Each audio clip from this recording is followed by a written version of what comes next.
Bapak, Ibu, Saudara yang dikasihi oleh Tuhan, saya bersyukur kita berjumpa lagi di dalam renungan harian GP Kris Pangkal Pinang. Bersama dengan saya, Guru Injil Mercy. Sebelum kita lebih lagi mendengar firman Tuhan, mari sama-sama kita berdoa.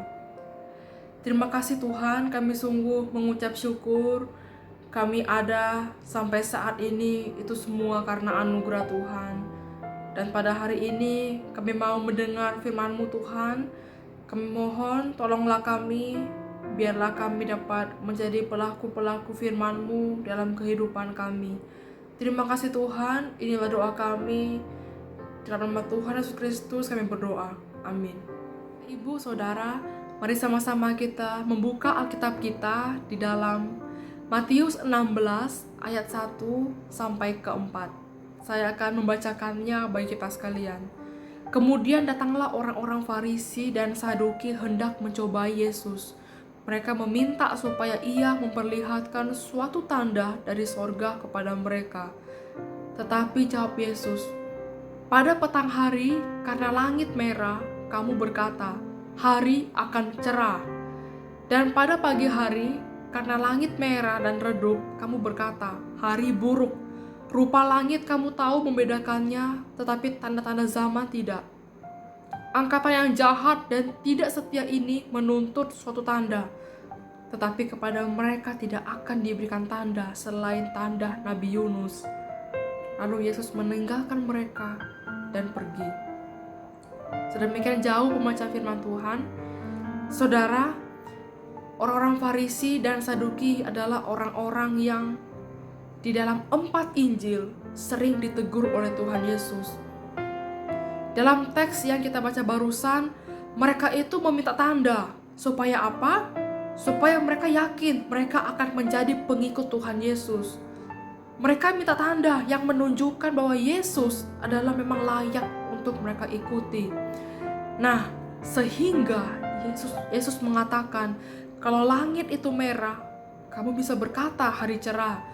Tapi kalau merah redup, maka kamu akan mengatakan hari buruk. Kalau langit kamu lihat bisa kamu bedakan antara cerah dan buruk. Tapi masakan, kira-kira Yesus ngomong seperti ini. Tapi masakan kamu sudah melihat mujizat yang aku lakukan. Kamu sudah melihat aku menyembuhkan orang sakit. Kamu sudah melihat aku menyembuhkan orang kusta, orang tuli. Masa kamu masih minta tanda lagi?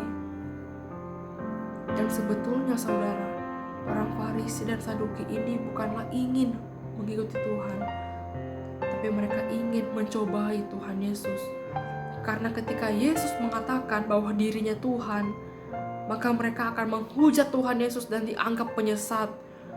Sehingga disinilah orang Farisi dan Saduki bukan sungguh-sungguh mengikut Tuhan. Dan kemudian Yesus melanjutkan bahwa mereka tidak akan dapat tanda selain daripada tanda Yunus. Yesus ini mengatakan bahwa mereka akan melihat tanda seperti Yunus, di mana Yunus di perut ikan selama 3 hari. Kemudian dia ke Niniwe. Akhirnya suka tidak suka, dilemparnya dia ke Niniwe dan memberitakan firman Tuhan di sana. Dan Niniwe mengalami pertobatan. Dan di sini Yesus mengatakan bahwa dia akan mati dan hari ketiga akan bangkit. Dan setelah itu naik ke sorga.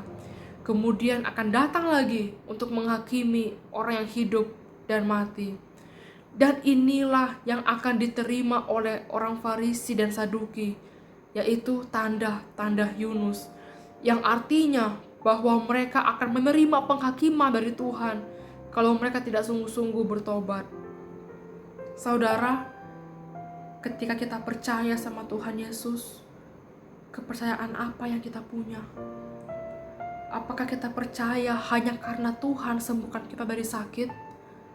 Apakah kita percaya Tuhan hanya karena berkat? Tapi bagaimana seandainya kalau kita sakit, kemudian kita sembuh? Pas sembuh, kita jadi percaya sama Yesus karena kesembuhan yang kita dapat. Terus kemudian kita sakit lagi. Bahkan sakitnya itu lebih parah daripada yang sebelumnya. Pertanyaannya, Masihkah kita percaya Tuhan? Ketika kita tidak punya harta, kemudian Tuhan memberikan kita kecukupan, lalu suatu ketika kita kembali lagi, lebih susah hidupnya, lebih susah dari yang pertama. Pertanyaannya, apakah kita masih ikut Tuhan? Saudara, mari ketika kita mengikut Tuhan, kita mengasihi Tuhan dengan tulus, bukan berdasarkan tanda. Karena sebetulnya kita bisa bernafas, kita bisa hidup, dan jaminan hidup kekal sebetulnya adalah kasih karunia Tuhan. Dan itulah yang sudah kita terima. Marilah kita sungguh-sungguh mengikut Tuhan dengan tulus dalam kehidupan ini, bukan dengan tanda. Amin. Buat firman Tuhan, mari kita berdoa. Terima kasih Tuhan, hamba-Mu telah selesai berbicara. Kami mohon mampukanlah kami, biarlah hidup kami semakin percaya terhadap jalan-jalan yang Engkau berikan pada kami. Meskipun hidup kami memiliki pergumulan, tantangan, tapi kami mau tetap terus percaya dan berserah pada Tuhan, dan semakin yakin terhadap iman kepercayaan kami kepada Engkau. Terima kasih Tuhan, inilah doa kami. Dalam nama Tuhan Yesus Kristus kami berdoa. Amin.